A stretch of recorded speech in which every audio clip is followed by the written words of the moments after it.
Dear students, आज के इस वीडियो में मैं क्लास 10th के स्टूडेंट्स के लिए साइंस में बायोलॉजी के 4th chapter heredity and evolution अर्थात आनुवंशिकता एवं जैव विकास से मेंडल के थर्ड लॉ स्वतंत्र अपव्यूहन का नियम अर्थात लॉ ऑफ इंडिपेंडेंट असॉर्टमेंट के बारे में बता रहा हूँ। Dear students, independent assortment law क्या है? अकॉर्डिंग टू मेंडल,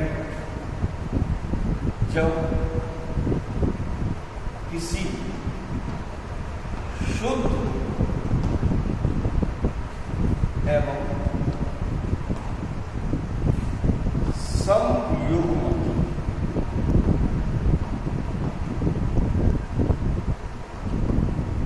विरोधी लक्षणों वाले जोड़े के मध्य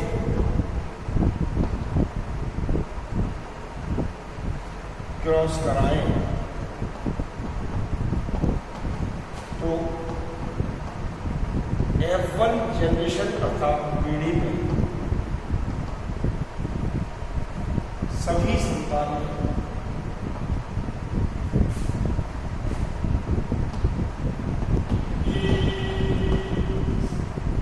समान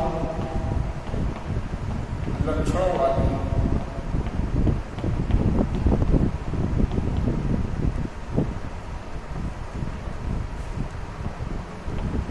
प्राप्त होती है।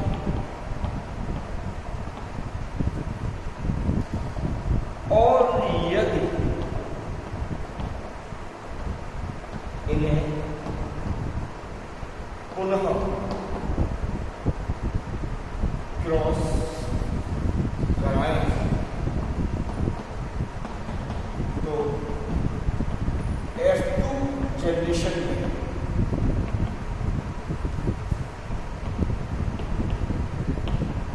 प्राप्त संतानों में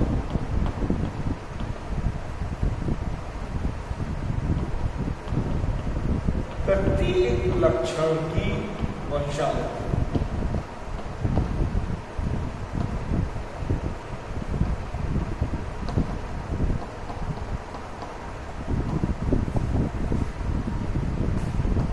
स्वतंत्र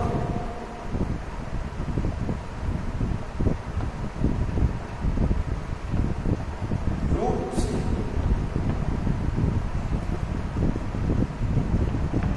होती हुई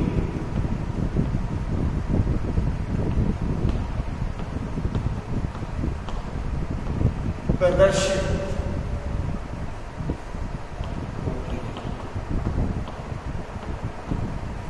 अर्थात हम ये कह सकते हैं कि एक लक्षण की वंशागति दूसरे लक्षण की वंशागति को प्रभावित नहीं करती। अर्थात एक लक्षण की वंशागति दूसरे लक्षण की वंशागति को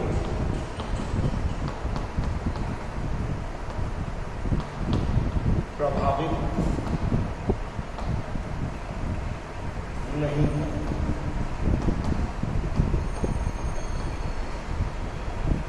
ये स्टूडेंट्स, इस रूल में इस बात को कहा गया है कि जब किसी हम प्योर और होमोजाइगस तथा अपोनेंट कैरेक्टर्स वाले पेयर के मध्य क्रॉस कराते हैं तो F1 जनरेशन में सभी संतानें एक समान प्राप्त होती हैं।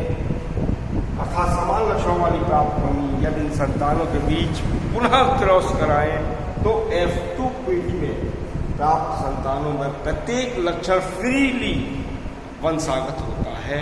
एक लक्षण की वंशागति दूसरे को इफेक्टिव नहीं करती। इसके लिए एक एग्जाम्पल दिया है। एक एग्जाम्पल है पी प्लांट्स। ये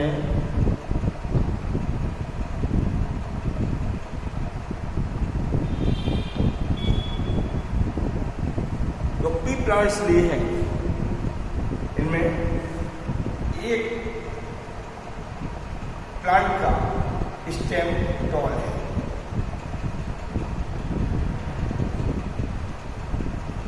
और उस पर रेड फ्लावर लगा हुआ है। दूसरे का स्टेम ड्वार्फ है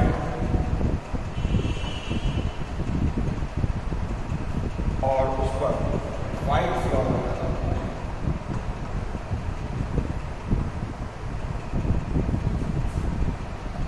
टॉल के स्टेम कैरेक्टर को कैपिटल टी से और फ्लावर के कलर को कैपिटल आर से शो किया गया है, जबकि ड्वार्फ कैरेक्टर को स्मॉल टी से और व्हाइट कलर को स्मॉल आर से शो किया गया है।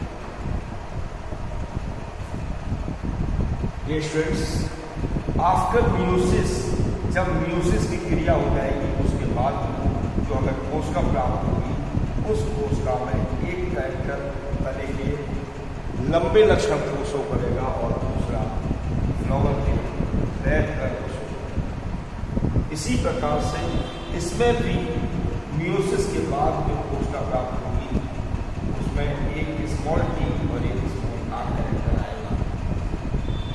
स्टूडेंट्स, चूंकि ये दोनों लक्षण या दोनों स्थितियां tall stem and red flower, dwarf stem and white flower अलग अलग प्लांट्स पर ही अवेलेबल होंगी, इसलिए इनमें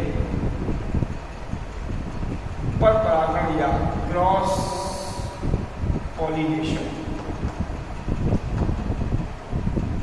की क्रिया होगी और इस क्रॉस पॉलिनेशन के साथ में जो हमें जनरेशन मिलेगी ये F1 जनरेशन।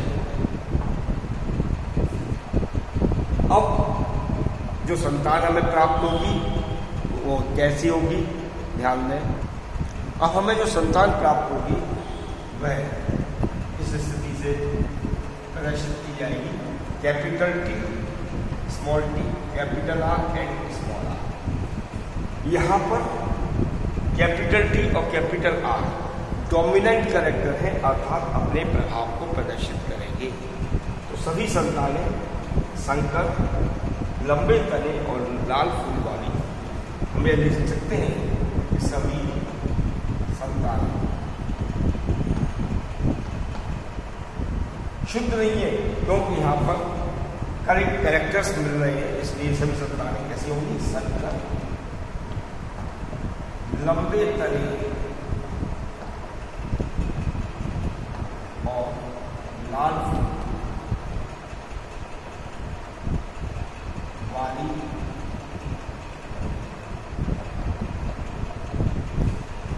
जैसा कि रूल में लिखा हुआ है कि F1 जनरेशन में प्राप्त सभी संतानें समान लक्षणों वाली प्राप्त होती हैं। अब इन संतानों को पुनः क्रॉस कराएं तो अब इनको सेकंड जनरेशन में क्या स्थिति मिलती है क्रॉस कराने पर, वह मैं आपको शो कर रहा हूं। मैंने स्टडी के लिए F1 पीढ़ी में प्राप्त संतान के लक्षण को दो जगह प्लेस किया है, capital T small T capital R small R, capital T small T capital R and small R. इसको मैंने मेल पार्ट मान लिया और इसको मैंने फीमेल पार्ट मान लिया। डियर स्टूडेंट्स, इनकी कोशिकाओं में मियोसिस के बाद हमको निम्न टाइप की सेल्स मिलेंगी। पहले मैं तने के लंबे लक्षण को फ्लावर के साथ ले रहा हूं, capital T capital R, capital T small R. अब मैं नाटे लक्षण को फ्लावर के कलर के साथ ले रहा हूं, तो small T capital R and small T small R. यही स्थिति जस्ट यहाँ भी हमें प्राप्त होगी। तो देखें, capital T capital R, capital T small T capital R and small T small R. Students, इस प्रकार से ये 4 सेल्स और यहाँ भी 4 टाइप की सेल्स मिल रही हैं। इन सेल्स को गैमीट्स कहा जाएगा। सेल्स युग्मक होंगी। इनको मैं चेकर बोर्ड के माध्यम से आपको शो कर रहा हूँ।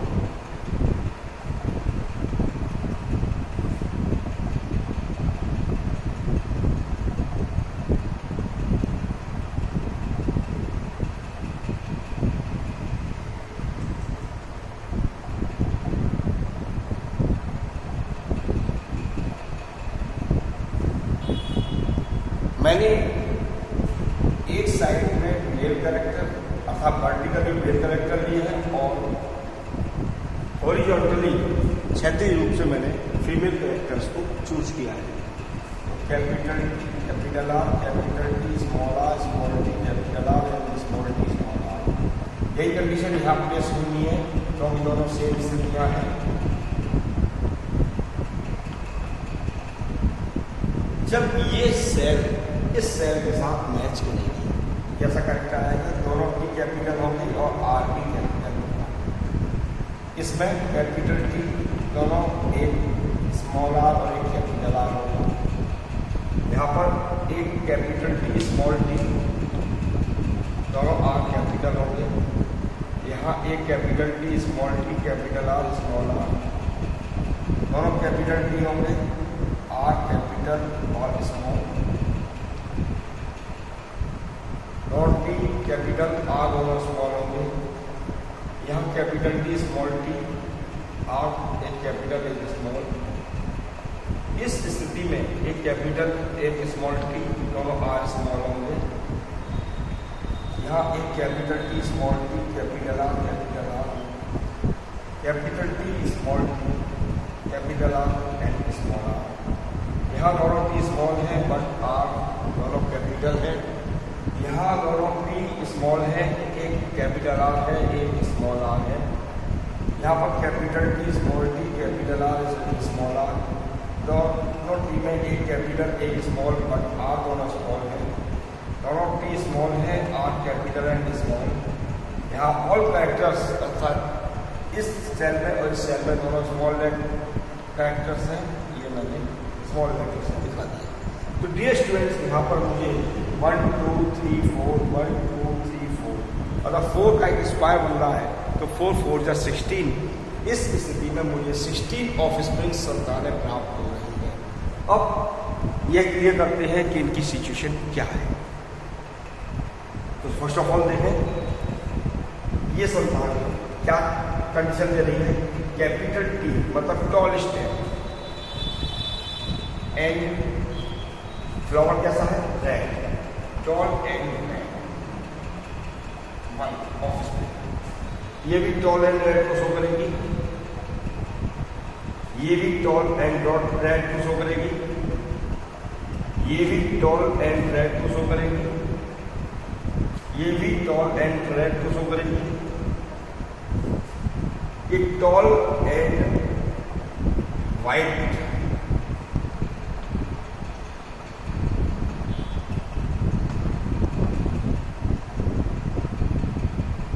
ये टॉल एंड रेड, ये tall and white, tall and red, tall and red. अब यहाँ पर दोनों टी स्मॉल है। स्मॉल टी ड्वार्फ कैरेक्टर को शो कर रहा है, ये ड्वार्फ एंड रेड, ये भी ड्वार्फ एंड रेड। यह सेल टॉल एंड रेड को शो करेगी, ये टॉल एंड वाइट, ये ड्वार्फ एंड रेड, और ये लास्ट कैरेक्टर है जो ड्वार्फ और वाइट को शो कर रहा है।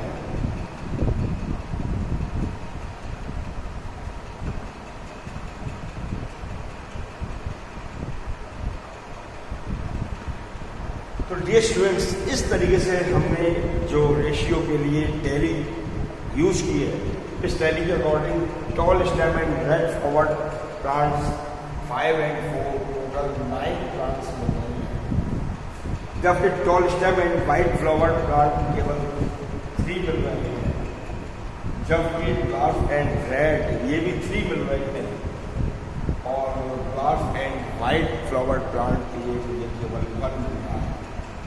तो यहाँ आप देख रहे हैं 9 और 312 और 315 और 116 इन टोटल ये 16 ऑफिस स्प्रिंग्स इस चेकर बोर्ड सिस्टम से आपको देखने को मिल रही है। तो मैं फिनोटाइप रेशियो की बात करता हूँ।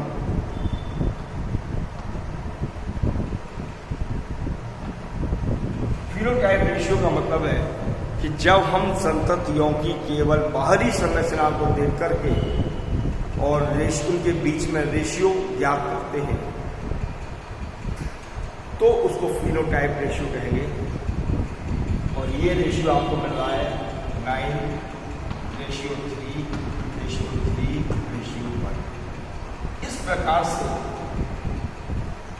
हम इस चेकर बोर्ड के आधार पर यह देख पा रहे हैं कि टॉल कैरेक्टर रेड के साथ साथ व्हाइट फ्लावर के साथ भी है, जब ड्वार्फ कैरेक्टर व्हाइट के साथ साथ रेड के साथ भी है। अर्थात जैसा कि लॉ में कहा गया था कि प्रत्येक लक्षण की वंशागति स्वतंत्र रूप से होती हुई दिखाई देती है। अर्थात एक कैरेक्टर की वंशागति दूसरे कैरेक्टर की वंशागति को इफेक्टिव नहीं करती, प्रभावित नहीं करती। अर्थात कैरेक्टर स्वतंत्र रूप से वंशागत होते हैं। इसी को लॉ ऑफ इंडिपेंडेंट असॉर्टमेंट अर्थात स्वतंत्र विभजन का नियम कहते हैं। डियर स्टूडेंट्स, यदि मेरा वीडियो आपको पसंद आ रहा हो तो प्लीज़ इसे लाइक करना ना भूलें। साथ ही जिन्होंने मेरे चैनल को सब्सक्राइब नहीं किया है वो तुरंत मेरे चैनल को सब्सक्राइब करें ताकि उनको सभी वीडियो उपलब्ध हो सके।